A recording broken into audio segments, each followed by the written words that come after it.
iniciar a gravação. Estão vendo aí minha tela? Para mim está aparecendo agora sim. Tá. Então vamos lá. Então vamos falar sobre o Zika vírus. Ele é um vírus que também pertence à família Flaviridae. Consequentemente, tem RNA fita simples de polaridade positiva, vírus envelopado. E ele foi isolado em 1947 de um macaco reso, né, lá na floresta de Zika, na Uganda. Daí o nome Zika, né? O vetor, né, depois que ele se adaptou, é no Aedes aegypti. E o primeiro surto, né, aconteceu em 2007, na Ilha de Páscoa, em humanos. Então, era um vírus que também estava restrito, né, ao ambiente, né, selvagem, e fez esse processo de spillover, né, dessa transmissão para o ser humano. E nós tivemos também, né, a instalação de um ciclo urbano, né. Quando ele chegou aqui no Brasil, pegou um mosquito que já estava muito bem adaptado, condições socioambientais que facilitam a proliferação do mosquito, e daí a gente teve aí um surto bastante importante, com muitos casos de microcefalia, né? E uma coisa que aconteceu ao longo, né, da evolução desse vírus foi que ele passou a infectar um novo mosquito, que foi o Aedes albopictus, e isso favoreceu a adaptação dele, né, essa maior transmissão para o ser humano, né?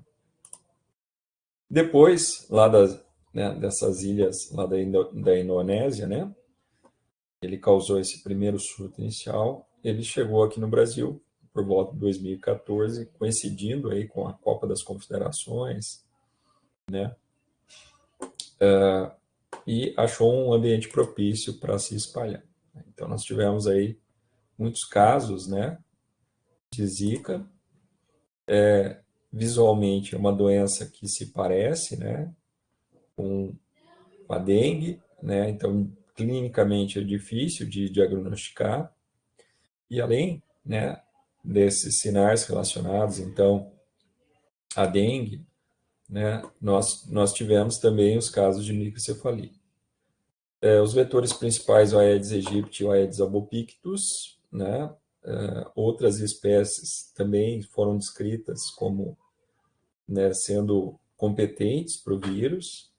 Foi relatada a transmissão via sexual, via transfusão sanguínea, embora sejam, né, menos frequentes, e também transmissão neonatal. Mas o que mais, né, causou espanto foi esse número elevado, né, de microcefalias, que nós tínhamos, então, 100 e poucos casos, isso era o padrão. De uma hora para outra, esses casos aumentaram 10 vezes. E é interessante a gente analisar esses dados epidemiologicamente falando, porque esses casos eles começaram a aumentar em vários locais ao mesmo tempo, né? Então, diferentes municípios, né, de vários estados diferentes.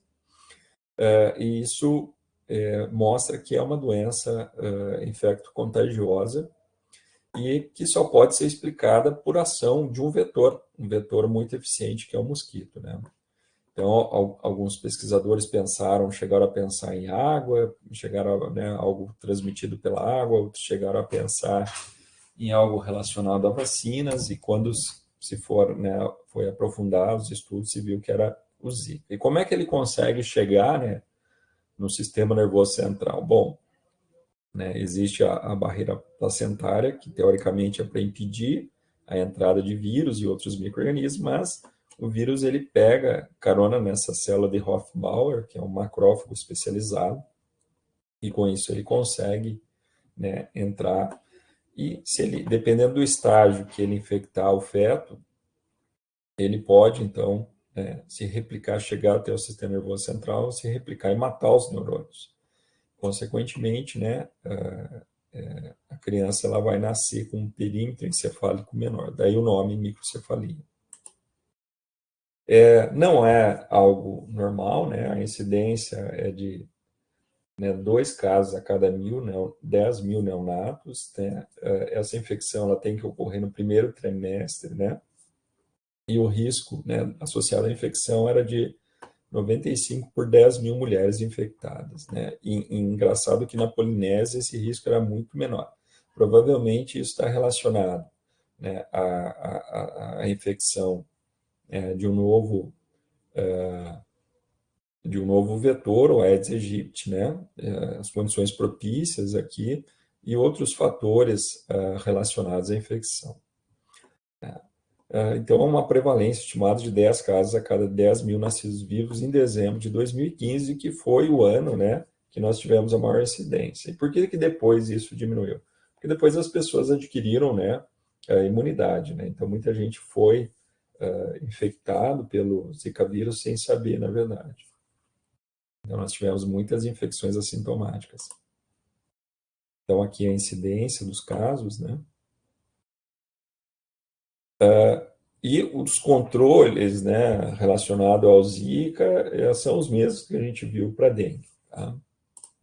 Bom, agora a gente vai falar dos vírus da família Togaviridae, né? Então a gente já falou dos Bunniavírus, já falou dos Flavivírus, né? O último Flavivírus que faltava falar, a gente falou da febre amarela, da dengue e do Zika, e agora a gente vai falar dos Togavírus, né? Então, também o vírus RNA, né? Ele também tem a capacidade de produzir RNA subgenômicos, assim como os vírus anteriores também, o vírus envelopado, a gente já discutiu isso, né? Essa questão que, como ele é transmitido por um vetor, tanto faz se ele é envelopado ou não, né? Essa pouca resistência dele no ambiente não vai ser influenciada. Nós temos dois gêneros importantes aí, os alfavírus, né? Entre os alfavírus aqui, o maiara e o chikungunya. Nós mesmo, ontem eu estava trabalhando num artigo que a gente conseguiu detectar a presença de anticorpos contra o vírus chikungunya em mico-leão-dourado, mostrando aí a provável ocorrência de um ciclo silvestre, né? E aí eu estava respondendo as perguntas do revisor, o revisor fez 34 questões, então deram 14 páginas de resposta, né? E às vezes vocês ficam reclamando de fazer uma prova aí de 20 questões objetivas, né? Então vejam que a gente também é submetido a uma espécie de um teste, né? E o revisor, o que ele sugere, o que ele questiona é mandatório, então a gente tem que seguir o que ele fala e obedecê-lo. Bom, então ontem eu estava trabalhando nessa resposta aos revisores. Bom, esses vírus, eles têm também um ciclo silvestre, no qual eles têm, né, hospedeiros naturais lá, então, além de aves, pequenos roedores, e tem hospedeiros acidentais, o homem e também equinos, né? E alguns desses arbovírus, eles têm capacidade de causar encefalites, né? Então, nós temos aí doenças importantes, como as encefalite equinas, né? E esses, né, tanto nós como outros animais aí são considerados hospedeiros acidentais nesse processo. Então, falando da encefalite equina, né, ela é uma zoonose, né, um surto que ocorreu em 1995 atingiu 100 mil pessoas, com 300 mortes. Então, o vírus ele persiste em reservatórios silvestres, né, da mesma maneira que a gente viu para a febre amarela, né, é impossível de você eliminar esse ciclo silvestre, então a importância de combater, né, os mosquitos. Também acontece essa transmissão, né, vertical, né, e a importância dos vetores aí na manutenção desse ciclo, né. O diagnóstico a gente faz por ELISA, SN, para detecção de anticorpos antivírus e também, né, a detecção direta do vírus via RT-PCR ou isolamento. O controle se faz por vacinação, combate ao vetor e restrição ao trânsito de animais. Bom, mas entre os alfavírus, sem dúvida, né, o vírus chikungunya é o mais importante. Essa doença, ela está relacionada, né, às dores das articulações das pessoas, né, que têm a chikungunya. Então, no idioma da Tanzânia, significa aqueles que se dobram, né, que a pessoa fica com dificuldade de caminhar e com as articulações inchadas, e daí o nome chikungunya. Ele também é transmitido pelos vetores aí, Aedes aegypti, Aedes albopictus e outros vetores, né?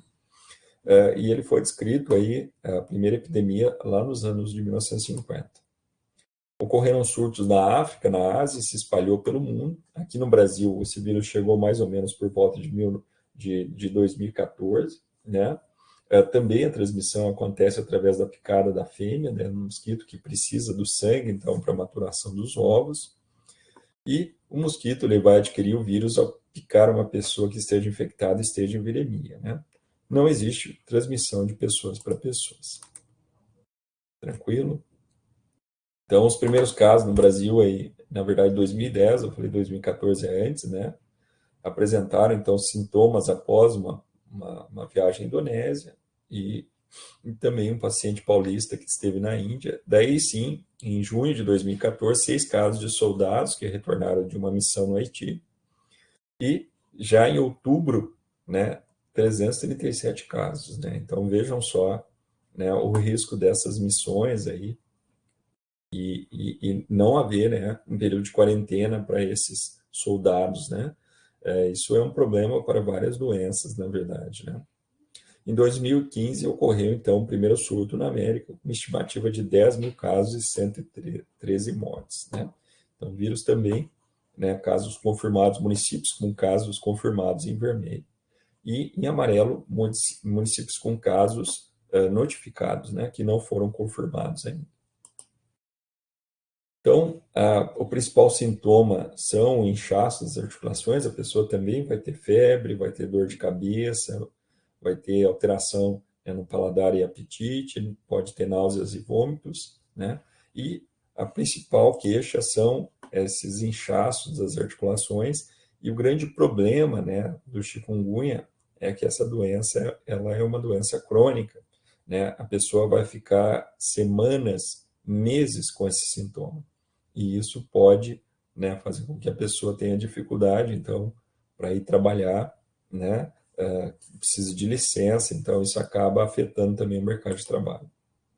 Então, essa poliartralgia, né, que são essas dores em várias articulações, como eu falei, ela pode durar semanas a anos, né, até 2 a 3 anos, e a pessoa pode se tornar, né, ter dificuldade de realizar, né, trabalhos manuais, né, destreza reduzida, perda de mobilidade, reações atrasadas, né? E essa dor articular ela é recorrente também, ocorre de 30% a 40% dos infectados. Pode ter complicações, mas são raras e a mortalidade é muito incomum, né? E assim como a gente viu, né, esse quadro clássico aqui, onde a gente tem uma primeira viremia, essa viremia é curta, e depois a gente tem a produção aí dos anticorpos, né, IgM e IgG. Então, o diagnóstico se faz, claro, por sorologia, né, para ver se é uma infecção recente, uma infecção já mais longa, e também o isolamento viral e a detecção do genoma, né, do vírus, né, e o controle do vetor, uso de repelentes. Bom, então, mensagens principais, né, por que os surtos do vírus, da febre do Vale Rift ocorrem a cada 5 a 15 anos? Bom, a gente viu lá, é porque está relacionado aos períodos de chuva naquela região, né? Então, quando chove, aqueles ovos dos mosquitos, né, eles eclodem as larvas, desenvolvem os adultos e parte, então, desses adultos nascem infectados com o vírus. E aí a gente vai ter casos, né, em ovinos, com abortos, e começa a ter casos em humanos também de encefalite. O nome do bunhavírus brasileiro, que ocorre na região Amazônia, né, é oropoxo, vírus oropoxo, que dificulta o controle do vírus da dengue, né? Bom, são vários fatores, né? A gente tem um vetor muito bem adaptado, o fato de ter 4 sorotipos diferentes, né? E ainda a vacina não está disponível para todos, né?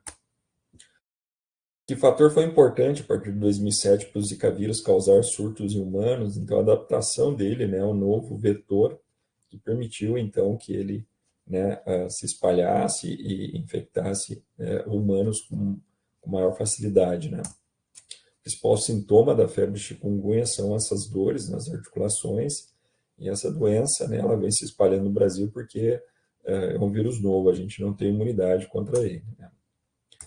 Sugestões de leitura da meia-noite às 6, né? Então, essa aula aqui faltava só um pedacinho para a gente acabar, né, pessoal?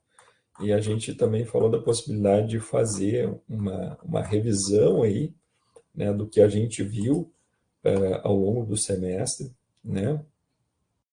Então, eu acho que a gente pode pegar a aula 1. Ficou alguma dúvida em relação aos arbovírus aí? Então, essa aula 1, na verdade, essa aula foi gravada, né? Essa aula é muito importante, né? Essa aula eu dou uma introdução básica aqui sobre os vírus, né? E depois eu entro aqui nas características, né? Na definição de um vírus, comento sobre os vírus gigantes, a classificação, né? Então, duas classificações principais, né? Vírus DNA ou RNA.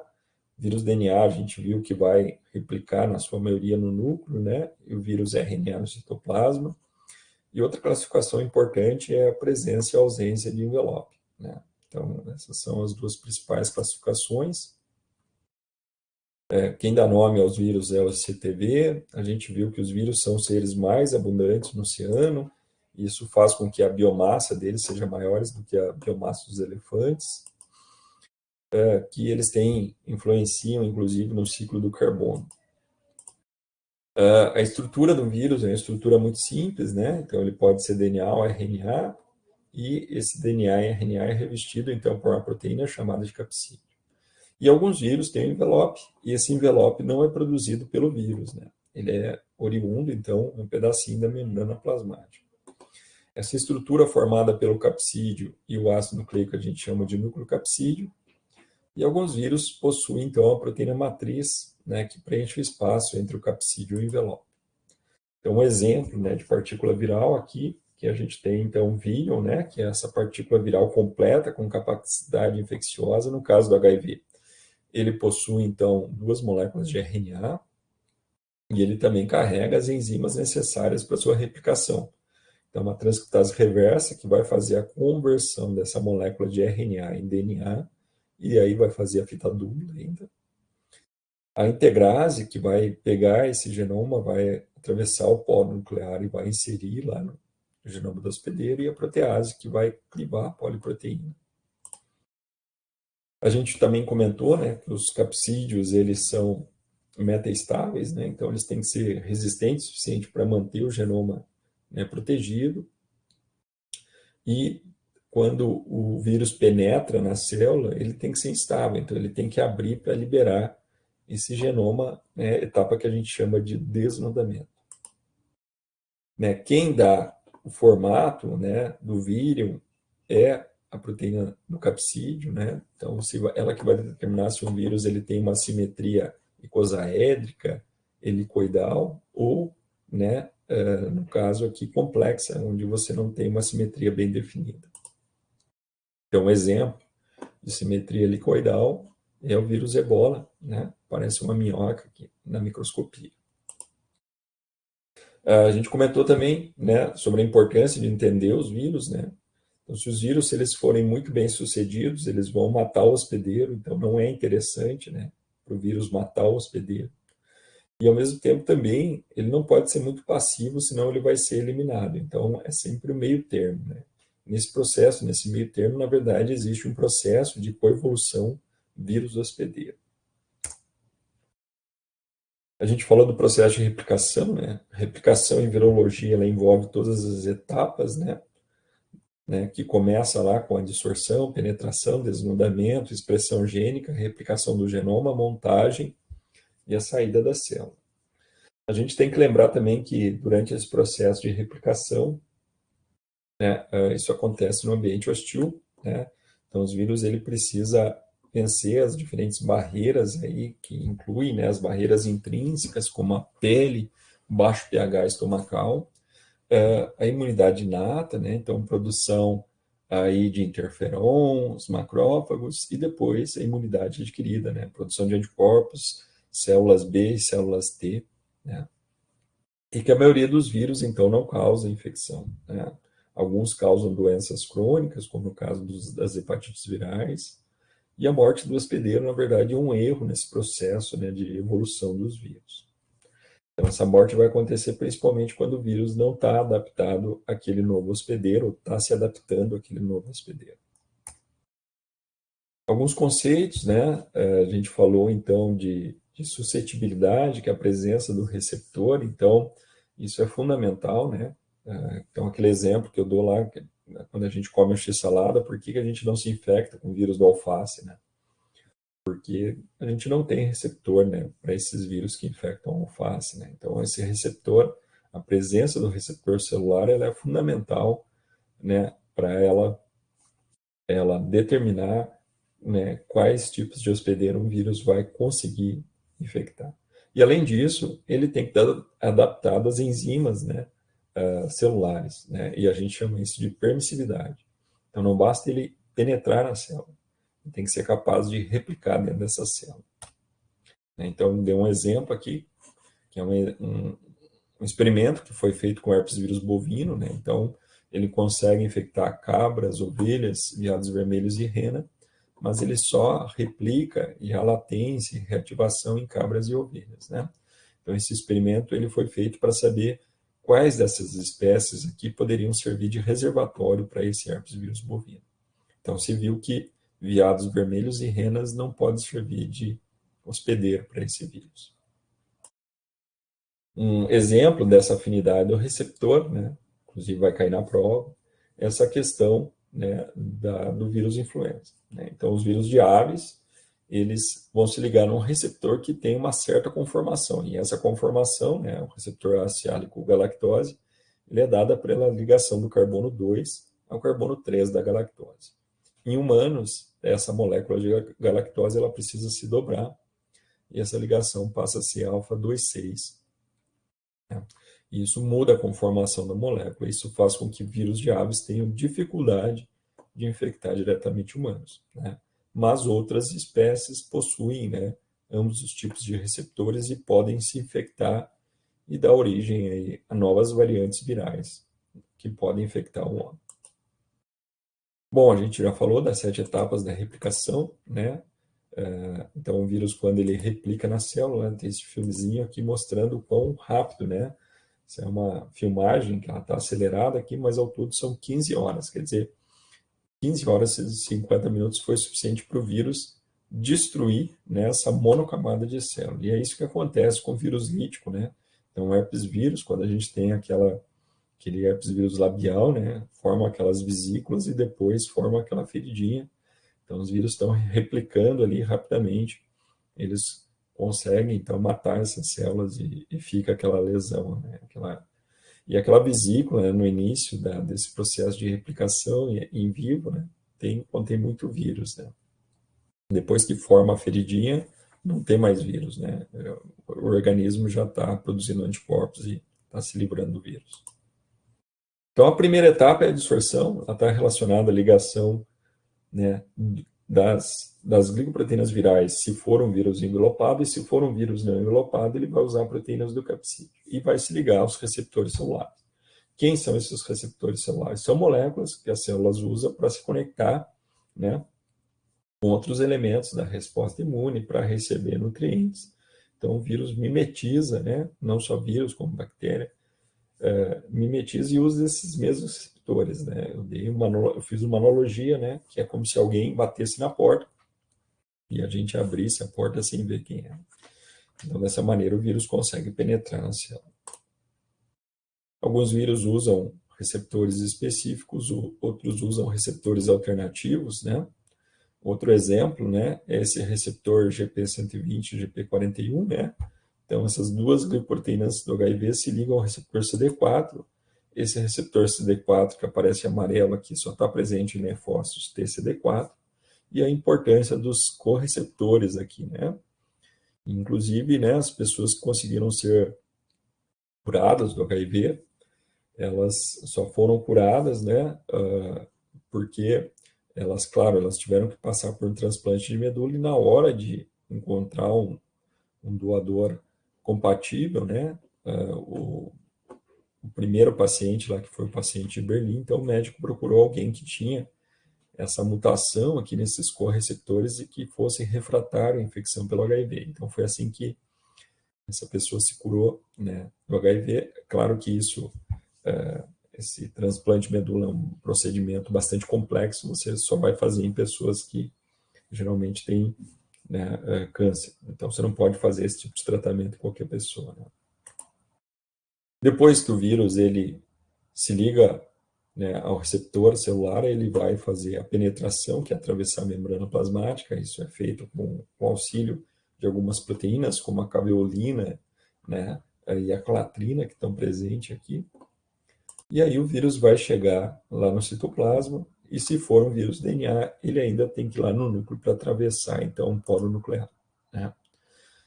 Quando ele está lá no citoplasma, no núcleo, ele vai sofrer o desnudamento, que é tornar o genoma viral, então, disponível para as enzimas, né, para que elas possam expressar esse genoma e copiar esse genoma, né? Então, se for um vírus RNA, na sua maioria, ele vai replicar no citoplasma. Se for um vírus DNA, ele vai replicar no núcleo. Por que os vírus DNA replicam no núcleo? Porque é lá no núcleo que estão as enzimas necessárias para a replicação do DNA. E aqueles vírus DNA que conseguem replicar no citoplasma, como é que eles fazem isso? Eles levam as enzimas necessárias para a sua replicação. Bom, outra coisa que a gente viu é que os vírus eles têm diferentes tipos de genoma, né? Além de ter o genoma DNA ou RNA, esses genomas eles têm diferentes conformações. Eles podem ser linear, circular, podem ser segmentado, com exemplo que a gente viu, né, com o vírus influenza. A gente também viu com o rotavírus, que é segmentado, e também com os buniavírus, né? Acabei de pensar numa questão legal para a prova aí, ó. Quais das famílias abaixo possuem genoma viral segmentado? Uma boa questão. Gostei. E quando é um vírus RNA, esses vírus RNA, né, a gente ainda, né, adiciona uma informação que se ele tiver no mesmo sentido, RNA mensageiro, ou seja, ele está pronto para ser traduzido em proteínas, a gente chama isso de polaridade positiva.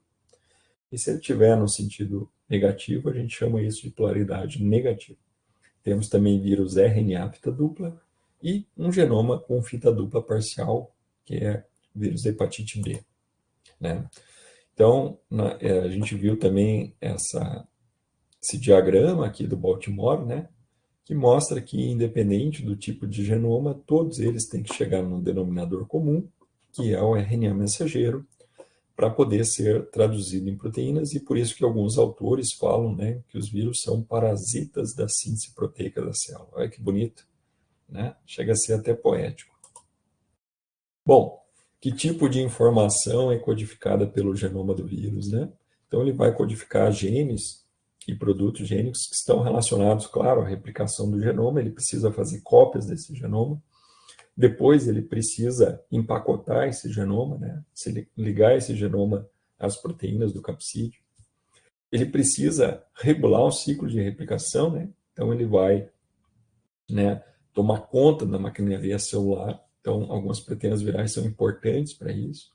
Ele também vai fazer com que a célula, né, não produza, né, ou interrompa a produção de interferon, e também para evitar que a célula entre a apoptose, né? A gente chama isso de modular a defesa do hospedeiro, né?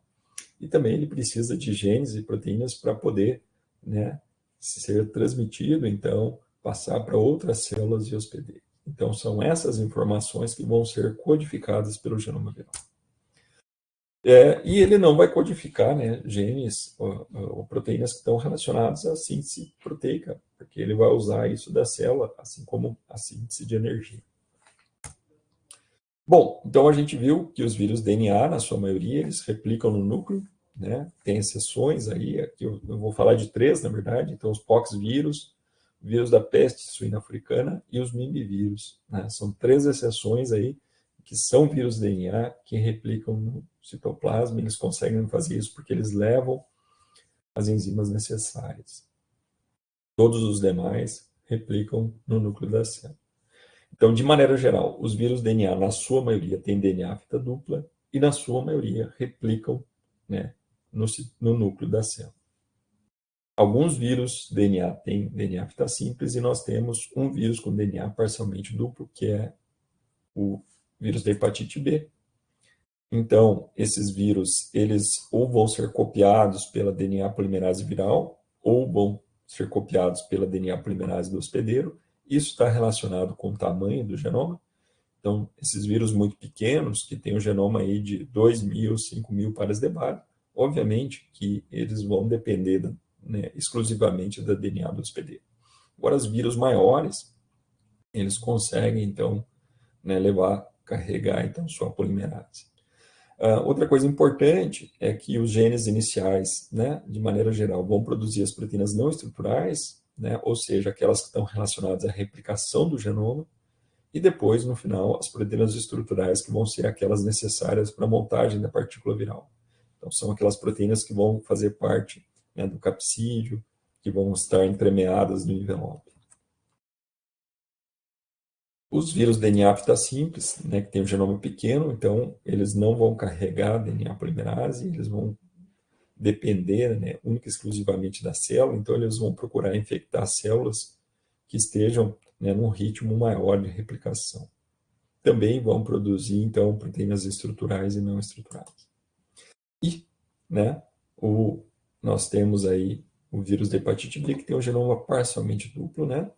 Isso acontece porque quando ele vai sair da célula, né, ele sai antes da polimerase conseguir copiar todo o seu genoma, por isso que ele fica parcial, e quando ele penetra lá, ele vai completar esse genoma, vai se replicar, vai ser transcrito em RNA, e embora seja um vírus DNA, ele ainda carrega uma transcriptase reversa, né, que vai fazer, então, um intermediário de DNA, e esse DNA vai ser replicado para poder ser, né, empacotado aí nos novos vírus aí, né? Então, esse vírus DNA ele também vai replicar parte no núcleo e parte no citoplasma, né?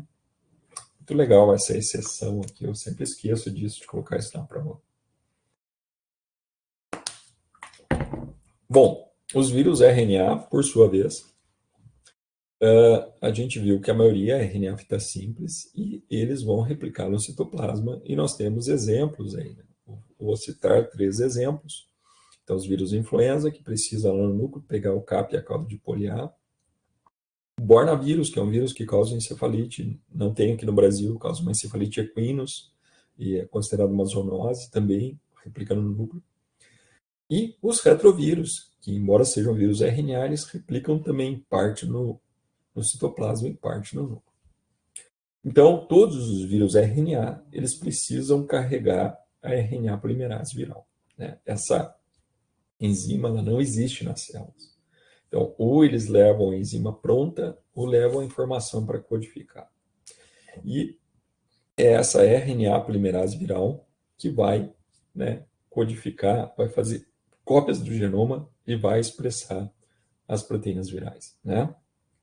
Vai, né, transcrever o RNA mensageiro que depois vai ser expresso em proteínas virais pelos ribossomos da célula. Tá? Então, é muito importante essa informação e essa diferenciação entre vírus DNA e RNA. A gente viu também que como a RNA polimerase ela tem uma taxa de erro maior, né, do que a DNA polimerase, isso explica porque os vírus RNA eles sofrem mais mutações, sofrem mais variabilidade.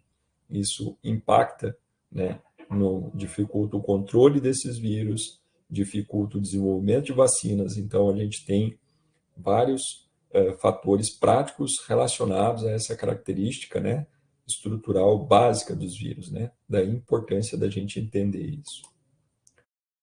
A gente viu também que quando o vírus ele é RNA de polaridade positiva, ou seja, ele está no mesmo sentido do RNA mensageiro, se eu pegar esse genoma e injetar dentro de uma célula, né, esse genoma vai dar origem a um vírus, né? E a gente chama aí, esses vírus com polaridade positiva de genoma infeccioso por causa disso, né? Se ele for RNA fita simples, polaridade negativa, ele vai ter que ser transcrito primeiro antes de ser traduzido. Também temos RNA fita dupla e um RNA fita simples, né, com polaridade positiva, mas com DNA intermediário, que são os retrovírus, né? Então, esses vírus, eles geralmente vão produzir uma ORF única e longa, né? Então, o vírus, a gente já falou sobre isso, então, para ganhar tempo, ao invés de codificar cada gene, expressar cada gene de maneira separada, os vírus expressam todos os seus genes de uma vez, e aí eles produzem uma poliproteína. Claro que essa poliproteína ela vai ter que ser clivada por proteases virais ou celulares para dar origem nas proteínas individuais. Mas esse fato, né, de o seu genoma ser processado de uma única vez traz agilidade na replicação do vírus. E essa agilidade é fundamental para ele ter êxito, né, no seu processo de replicação. Tá?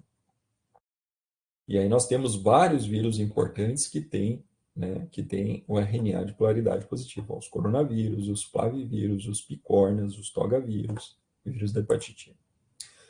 Aqueles vírus que, por acaso, têm polaridade negativa, então, eles vão ter que ser, né, transcritos primeiro para depois poderem ser traduzidos, né? E um exemplo, né, de vírus de polaridade negativa é o vírus influenza, que ainda ele precisa ir lá no núcleo pegar o CAP e a cauda de poliar. Outros vírus que têm polaridade negativa são os paramixovírus, vários vírus importantes, aí, o sarampo, o vírus respiratório sincicial, o vírus da raiva, o ebola vírus e o bornavírus, que também replica no núcleo. E temos o RNA fita dupla, né, que são os exemplos do rotavírus, que fazem com que esses vírus tenham uma grande resistência, né? Então, essa é uma característica importante dos rotavírus. E temos ainda, né,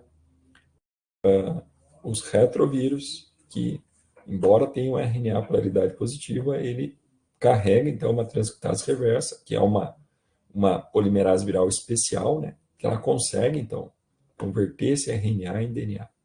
E esse DNA depois atravessa o polo nuclear com a ajuda da integrase e é integrado no genoma do hospedeiro, e a partir desse momento ele se comporta como se fosse um gene do hospedeiro. Então ele vai ser expresso e traduzido para produzir proteínas virais e vai ser copiado para produzir cópias do genoma que vão ser montados em novas partículas.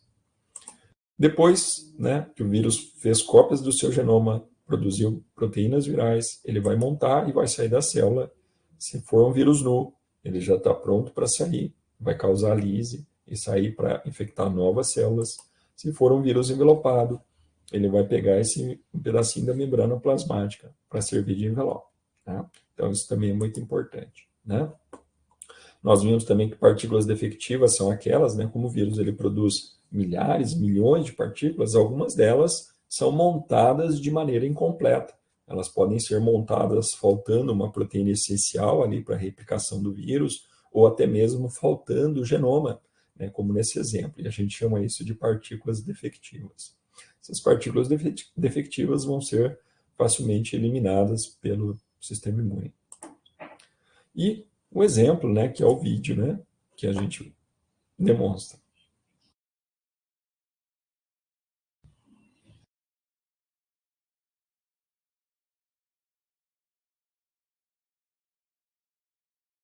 O som está saindo para vocês aí? Som do Não. vídeo? Não? Para mim, não. Tá. Vocês estão me ouvindo? O senhor eu tô. Tá. O vídeo não. Então tá. Então, na hora que daí eu vou dublar, eu vou falar aqui, eu dei um monte no vídeo. Então, o HIV, né, é um retrovírus, né? Ele infecta os linfócitos TCD4, que é esse receptor em amarelo, né? Nesse processo de infecção, os correceptores de quimiacina são importantes. Para poder se ligar a esses receptores, ele usa duas glicoproteínas de superfície que formam um dímero, que é a GP120 e a GP41. Então, essa glicoproteína de superfície, né, o HIV é um vírus envelopado, vai se ligar ao receptor CD4. Então, e depois os correceptores, eles atuam, né, fazendo, então, estabilizando esse processo, essa ligação.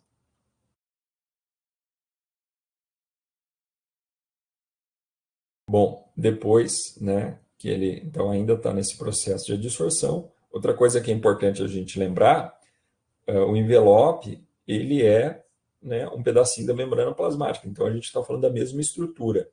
Então, essas duas estruturas, como são as mesmas, elas vão se fusionar, que é isso que vai acontecer. Ó. Elas se fusionam e, nesse processo, acontece, então, a penetração e, em seguida, já acontece o desnudamento. E o HIV, ele carrega, então, duas moléculas de RNA, ele carrega, então, a transcriptase reversa, uma integrase. Essa aqui é a transcriptase reversa e carrega também a protease. Então, o que a transcriptase reversa vai fazer? Ela vai pegar essa molécula de RNA e ela vai fazer uma cópia, né? Ela vai converter esse RNA num DNA. Inicialmente como fita simples e depois como fita dupla.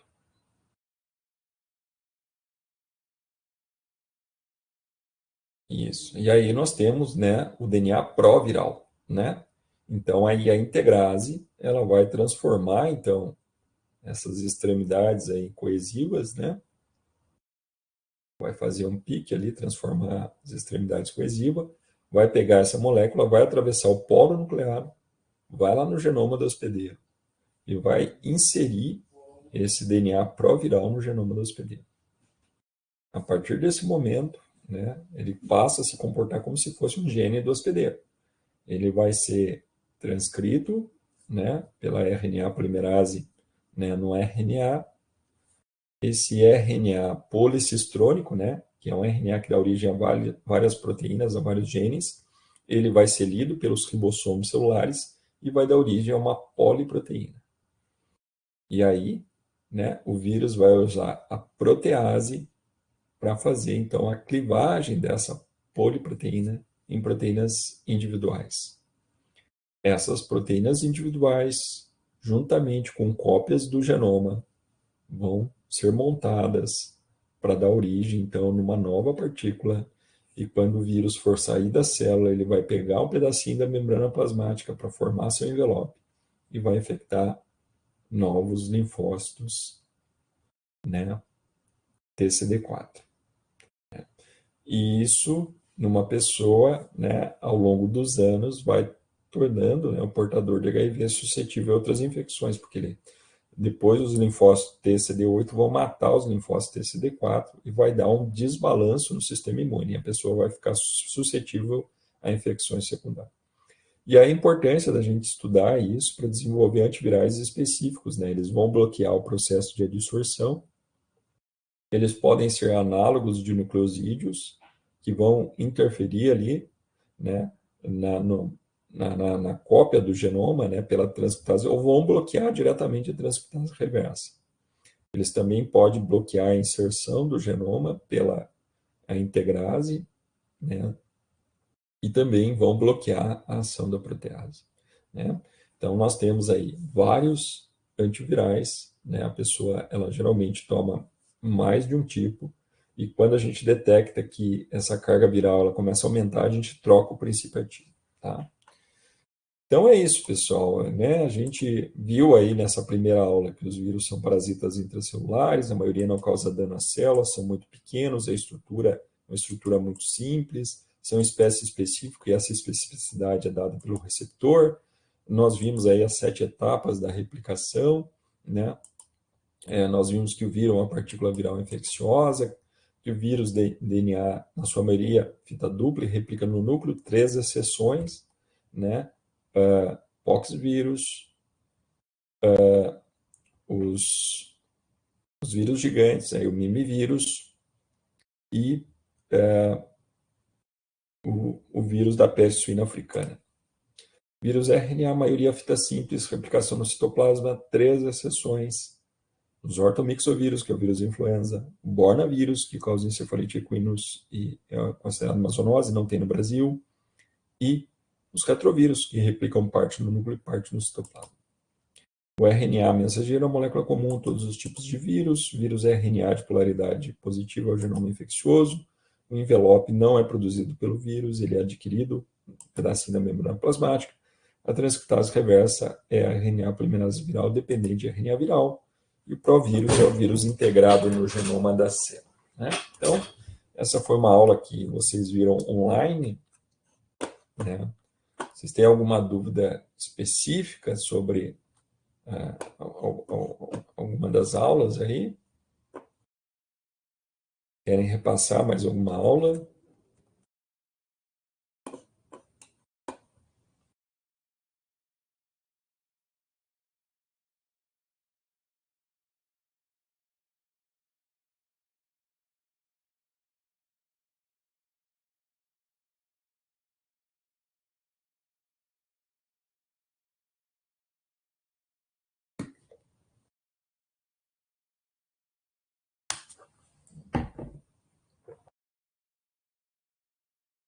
Então, tá bom. Então, eu vou continuar apanhando do Moodle aqui para botar as questões ali. Eu acho que vocês devem receber uma espécie de um teste aí para a gente ver se vai funcionar direitinho. E na quinta-feira, a aula com a Patrícia, vocês vão ter aula prática, então a aula é presencial, não se esqueçam. Já começa a parte da oncologia. E ela deve falar com vocês pelo Moodle também. E na próxima terça-feira, então, a gente vai fazer a nossa prova, a prova online. Então, vou abrir a sala aqui normalmente, né? E vocês vão receber a prova pelo Moodle e vão fazer a prova pelo Moodle durante o horário da aula. Tá bem? Prof, uma dúvida. A gente vai ter uma revisãozinha quinta-feira depois da aula prática? Não, porque quinta-feira quem já começa é a Patrícia, já começa a parte da micologia, tá? Tá bom. Obrigada. Tá bom estudo para vocês, qualquer coisa me escrevam, tá Tá bem? bom. Tchau, tchau. Boa semana. Obrigado, igualmente. Tchau, tchau, gente.